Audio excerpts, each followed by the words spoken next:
Assalamualaikum warahmatullahi wabarakatuh. Perkenalkan, saya Kania Hidayah dari Fakultas Psikologi. Di sini saya akan mempresentasikan artikel saya yang berjudul Hubungan antara self-disclosure dan penyesuaian pernikahan pada periode awal pernikahan. Pertama, untuk latar belakang masalahnya. Nah, di sini terkait dengan peningkatan angka perceraian yang terjadi di Indonesia, begitupun di Jawa Barat. Dan salah satu kota yang menduduki peringkat tertinggi angka perceraiannya adalah Kota Tasikmalaya.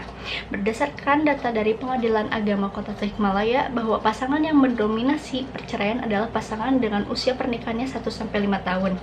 Di mana masa-masa ini merupakan masa periode awal pernikahan yang menjadi masa-masa kritis karena sangat memerlukan penyesuaian pernikahan. Karena di sini selain latar belakang yang berbeda, kepribadian yang berbeda, budaya pun dapat berbeda, lalu harus menyesuaikan dengan keluarga pasangan dan juga mungkin nanti saat ada hadirnya anak. Namun penyesuaian pernikahan tidak berhenti hanya di masa awal pernikahan saja, karena selama masa pernikahan terjadi, maka selama masa itulah penyesuaian pernikahan terus terjadi juga.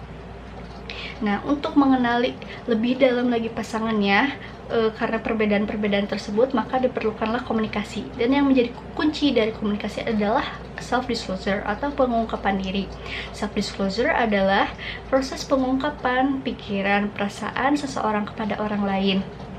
Karena ada pengungkapan pikiran dan perasaan satu sama lain, jadi ketika saat pernikahan ini terjadi proses pertukaran pikiran dan informasi, sehingga bisa terjadi adanya pemberian feedback atau umpan balik dari pasangan, sehingga bisa mencapai kesepakatan atau impian atau harapan yang bisa dituju oleh mereka.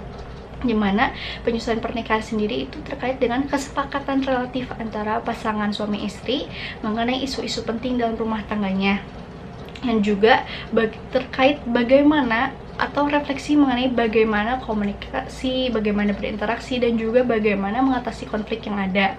Namun komunikasilah yang menjadi aspek yang sering pertama hilang dalam pernikahan. Mereka menjadi cenderung menghindar, bahkan tidak menjadi terbuka satu sama lain, meskipun ditemukan bahwa pada pernikahan ini banyak hal-hal yang bisa berubah pada saat telah menikah.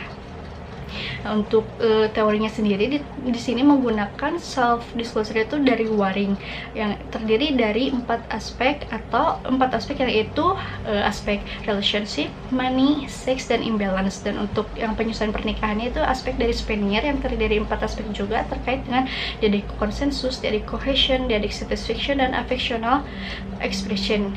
Nah, untuk alat ukur sendiri di sini menggunakan questionnaire. Yang pertama itu questionnaire yaitu Marital Self-Disclosure Questionnaire dari Waring, dan untuk yang Spanier atau yang penyesuaian pernikahan itu bernama Diadik Adjustment Scale. Nah, untuk tekniknya sendiri di sini menggunakan teknik purposive sampling, karena di sini dengan langsung menuju ke satu wilayah yang dianggap memiliki kriteria yang sama terkait dengan fenomena yang ada, dan di sini diteliti pada 55 pasangan.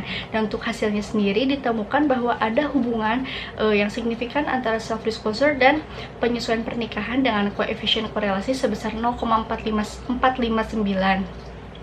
Dan untuk gambaran dari self disclosure sendiri di sini ditemukan tinggi. Untuk data yang mendukung mengapa self disclosure-nya bisa tinggi, salah satunya karena dari tingkat pendidikannya sendiri, itu jenjang pendidikannya mereka rata-rata sarjana, sehingga di sini memungkinkan adanya kesadaran yang tinggi terkait pentingnya keterbukaan.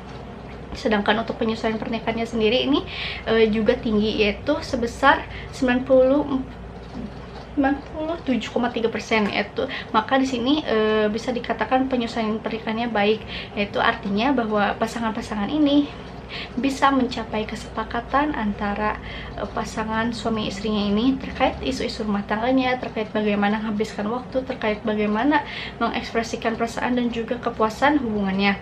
Nah, untuk dari uji beda sendiri ditemukan bahwa pada penyesuaian pernikahan ini bahwa dipengaruhi oleh tingkat pendidikan dan juga usianya. Jadi semakin tinggi tingkat pendidikannya, semakin baik penyesuaian pernikahannya, karena hal ini memungkinkan dia memiliki modal berupa wawasan, status yang lebih tinggi, sehingga bisa mempengaruhi dalam mengatasi konflik dalam rumah tangganya. Sedangkan usia itu karena dipengaruhi oleh tugas perkembangannya, di mana dewasa awal ini usia 20-40 tahun ini memang tugas perkembangannya adalah untuk menjalin menjalin hubungan intim dengan lawan jenisnya, sehingga di sini bisa melalui pernikahan, karena yang dimana mereka bisa berkompromi dan berkorban satu sama lain. Terima kasih.